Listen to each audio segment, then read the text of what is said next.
सिद्धू मूसावाले को जो कत्ल किया गया, सबसे पहले इसकी ये वीडियो देखिएगा। इस वीडियो को आराम से देखें, उसके बाद मेरी वीडियो जो सुने हैं वो पूरी की पूरी सच ट्रुथ जो रियलिटी इसके बिहाइंड है, इसके मर्डर का जो सिद्धू मूसा का मर्डर का जो वजह है, जो कहानी है, मैंने प्रॉपर्ली इस वीडियो में इसको एक्सप्लेन किया है कैसे है, क्यों है। तो इस पे नेसेसरी एक्शन हो जितना जल्दी हो सके। इंडियन गवर्नमेंट से ये मेरी अपील है। I stand with Sidhu Moosewala. रहे हैं और गाड़ी भी ब्लैरो है और जो फायर के साउंड है वो भी मैच करते हैं। तो अभी आप इसके जो साउंड है वो पूरा आपको सुनाता हूँ।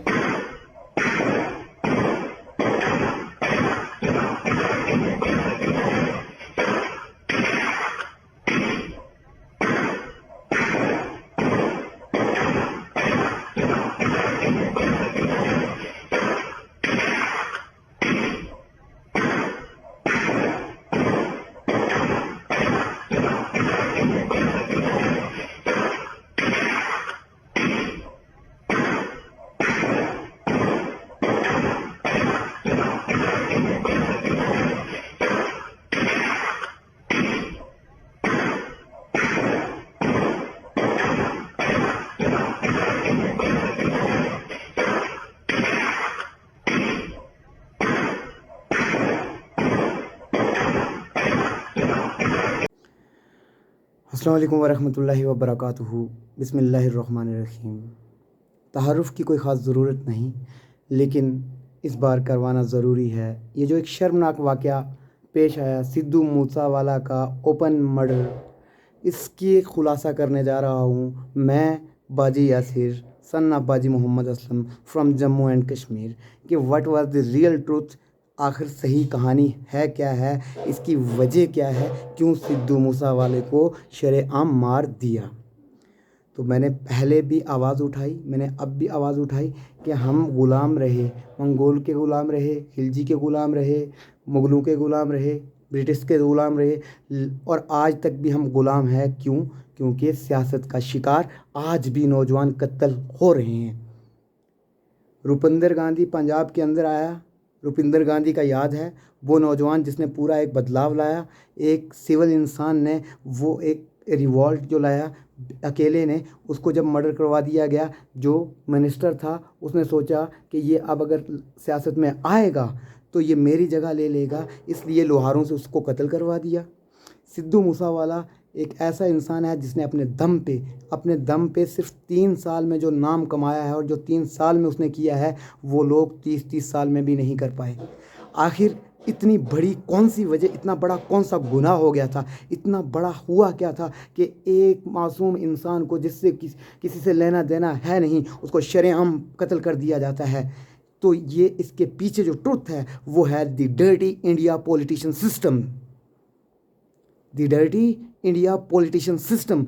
हिंदुस्तान के अंदर देखिएगा, जो सियासत वाले लोग हैं वो अमीर हैं, उनके पास गर्द हैं, उनके पास फ्री गाड़ियां हैं, उनके पास फ्री तेल है। अरे गवर्नमेंट किस चीज़ का उन्हें दे रही है? उनकी सिक्योरिटी इतनी क्यों की हुई है? क्या वो कुछ खास हैं? मैंने बार बार कहा मोदी जी से कि हिंदुस्तान के अंदर अगर आपको तारीख करनी है, अरे तारीख लानी है, बदलाव लाना है, तो आपको इलेक्शन सिस्टम को बैन करना होगा। इस सियासत के सिस्टम को बिल्कुल जड़ों से निकाल के फेंकना होगा। क्यों? क्योंकि जीतने वाले कभी वापस आते नहीं, वो अपने रिश्तेदारों और अपने बिजनेस को ग्रो करते हैं, और जो हारने वाले हैं वो ग्राउंड वर्क होने देते नहीं। और दोनों को गवर्नमेंट, जीतने वाले को भी गवर्नमेंट पैसा दे रही है और हारने वाले को भी गवर्नमेंट पैसा दे रही है। हारने वाला जो है वो जीतने वाले के पीछे है, जीतने वाला जो है वो अपना बनाने के पीछे है। तो जब पॉलिटिशियंस ऑफ पंजाब को ये लगा कि सिद्धू मूसावाला ने 3 साल में जो किया है, तो ये यहाँ का अगर पॉलिटिशियन सिस्टम में आ गया, ये नेता हो गया, जितनी आवाज़ उसने कैंसर के ख़िलाफ़ उठाई, जितनी आवाज़ हक और सच के लिए उठाई, क्यों? ये शहादत नहीं है क्या? भगत सिंह ने शहादत दी उस ज़माने में, किस ज़माने में? जब हिंदुस्तान गुलाम था किसका? अंग्रेज़ों का। और आज वही भगत सिंह, वही भगत सिंह, वही मेरे नबी के निवासे की झलक के एक और इंसान को बेरहमी से कत्ल कर दिया जाता है और वो अपनी कुर्बानी दे देता है हक़ और इंसाफ के लिए। 3 साल में वो करके गया है जो कि तुम आने वाली पूरी क़यामत तक नहीं कर सकते। जितनी देर मर्ज़ी तुम रहो, उसके नाम को ना ही कोई मरना हक़ है, मौत हक़ है। मैं सल्यूट करता हूँ सिद्धू मूसावाला को, जिसने अपने दम पे इतना करके अपनी जान कुर्बान की अपने वतन के लिए। तो हम पीछे नहीं हटेंगे। मैं बाजी यासिर हयात ता आखिरी सांस तक सिद्धू मूसा के लिए लड़ूंगा। मैं लड़ूंगा, मैं लड़ूंगा। मैं सिद्धू मूसा के एक एक करैक्टर जो भी इसमें शामिल थे, चाहे वो कोई पॉलिटिशियन सिस्टम हो, चाहे वो कोई गुंडा सिस्टम हो, चाहे वो कोई टूरिस्ट सिस्टम हो, चाहे इसमें जो भी इन्वॉल्व होगा, इस कहानी को लाते हुए सामने मेरी जान जाए तो जाए, क्योंकि मैं अल्लाह के सामने शर्मिंदा होकर नहीं जाना चाहता। मैं अपने ईमान का सौदा मैं झुक के, मैं अपना मुंह ख़राब करके, मैं शर्मिंदा होकर मेरे अल्लाह के सामने नहीं जानता। जैसे मेरे नबी के निवासे ने अपनी गर्दन दी थी, मैं भी उस काफ़िले में से उठना चाहता हूँ। मेरे हिंदुस्तान को आज़ाद कर दिया जाए, मेरे हिंदुस्तान को आज़ाद कर दिया जाए, मेरे हिंदुस्तान को पॉलिटिशियन सिस्टम से आज़ाद कर दिया जाए। मैं हाथ बांधता हूँ हर नौजवान इंसान से, हर बूढ़े से कि पॉलिटिशियन सिस्टम को बैन कर दो, बाइकआउट कर दो। देखो, बाइकआउट कर दो, टोटली वोट मत दो। एक चीज़, पॉलिटिशियन सिस्टम को बाइकआउट कर दो, देखो उसके बाद क्या क्या होता है। खुदारा नौजवानों, मुझे सुना करो, मेरा साथ दो, मेरा साथ दो। मुझसे हसद मत करो, मुझसे हसद मत करो, मुझ पे फोकस मत करो, मेरा बिगाड़ने के लिए मत सोचो। ये सोचो कि अपना आप कैसे बनाएंगे। आप अपना क्यों नहीं कर रहे हैं?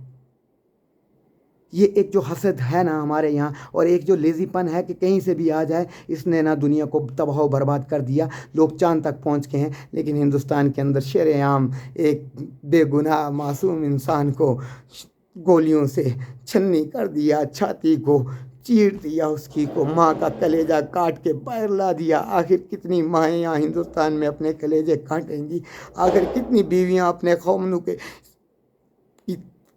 बेवा हो के बैठेंगी? न जाने कितने बच्चे अपने बाप से हाथ धो के यतीम हो के बैठेंगे। खुदारा इस हिंदुस्तान के लोगों की आज तक कुर्बानी लगी हैं। कभी भूख से मरे हैं, कभी प्यास से मरे हैं। चाहे कोई वायरस आया तब भी वही मरे हैं, चाहे कोई सैलाब आया तब भी वही मरे हैं। ये अमीर लोग क्यों नहीं मरते? पॉलिटिशियन सिस्टम वाले क्यों नहीं मरते? खुदारा, मुझे इंडियन गवर्नमेंट से एक सवाल का जवाब चाहिए कि एक हारा हुआ पॉलिटिशियन सिस्टम का, पॉलिटिक्स का एक बंदा होता है हारा हुआ ओपोजिशन में, उसको वो 10 से 20 गार्ड दे रहे हैं, जिसकी 50 लाख तक जो है अननेसेसरी खर्चा हो रहा है। जो एक हारा हुआ बिल्कुल छोटा सा इंसान, गर्द होती है 5 से 10 इंसानों की, उसके बाद पर्सनल 5 से 10 PSO, उसके बाद हर किस्म की सिक्योरिटी गाड़ी जो है उनकी वो फ्री गवर्नमेंट से आती है, और तेल फ्री जो है वो गवर्नमेंट से आता है। जब सब कुछ आता हुआ फ्री में मिल रहा है तो फिर गवर्नमेंट ये कैसी है? जब फ्री में मिल रहा है, अगर पैसा है, कमाने की ज़रूरत नहीं है, फिर तो यही होगा ना कि जो करना चाहेगा, जो बदलाव लाना चाहेगा, जो हिंदुस्तान को आज़ाद करना चाहेगा, उसको अपनी गर्दन की कुर्बानी देनी पड़ी। तो आज मैं सिद्धू मूसा के साथ खड़ा हूँ। अगर सिद्धू मूसा के बाद गर्दन चाहिए तो मेरी ले सकता है कोई, लेकिन एक बात याद रखना, आखिरी सांस तक मैं वादा करता हूँ अपने अल्लाह से, और मैं ज़ुबान देता हूँ सिद्धू मूसा वाले से, जब तक कि उसको पूरा इंसाफ नहीं मिलेगा तब तक मैं पीछे नहीं हटूँगा। मैं नहीं हटूँगा, मैं रैलीज़ करूँगा, मैं भूख हड़ताल करूँगा, मैं नौजवानों को सड़कों पर उतारूँगा। जितने लोग मुझे चाहते हैं, मैं अपने लोगों को उतारूँगा, एक लहर लाऊँगा, और सज़ा होगी अब की बार। आज के बाद कोई भी माँ का नौजवान बच्चा ऐसे कत्ल नहीं किया जाएगा हिंदुस्तान के अंदर। अगर ऐसा होगा तो कुर्बानी सबसे पहले मेरी जाएगी। अब खुदारा, इस पॉलिटिशियन सिस्टम को छोड़ो, और मैं हाथ बांध के दरख्वास्त करता हूँ सरकार से, जितने भी ये VIPs जिनको बोलते हो, जिनको गेस्टेड बोलते हो, जिनको ऑफिसर बोलते हो, या पॉलिटिशियंस बोलते हो, या कुछ भी बोलते हो, इन सब से सिक्योरिटी वापस ले लीजिए। इन सब से सिक्योरिटी वापस लेंगे तो इन्हें पता चलेगा हमारी जानों को भी खर्चा है, हमारे बच्चों को भी खतरा है, हमारे बच्चे भी स्कूल से किडनैप हो सकते हैं, हमारे घर से बीवियां भी उठ सकती हैं, हमें भी कोई कत्ल कर सकता है। तो तब जाके ये सिस्टम रुकेगा। अदरवाइज़ जो गुंडे हैं जो मार रहे हैं, तो उसको गवर्नमेंट सज़ा देने के बावजूद उसे क्या दे रही है, उसको इन्वेस्टमेंट दे रही है, पैसा दे रही है। भाई ये लो और गुनाह करो और गरीबों को कुचलो और नौजवानों को मारो आराम से, और भूखियों को गरीबों को गरीब करते जाओ और अमीरों को अमीर करते जाओ। ये कैसा सिस्टम है? मोदी जी मैं हाथ बांधता हूँ आपके आगे, आप मुझे अपना सलाहकार बनाइएगा। 1 घंटे की मीटिंग मेरे साथ रखिएगा। 1 घंटे में जो बात करूँगा एक भी फालतू अल्फाज नहीं करूँगा, और जितनी बातें मैं कहूँगा वो करो। तुम्हारी हिस्ट्री पे पन्ने पे नाम लिखा जाता है या नहीं लिखा जाता है।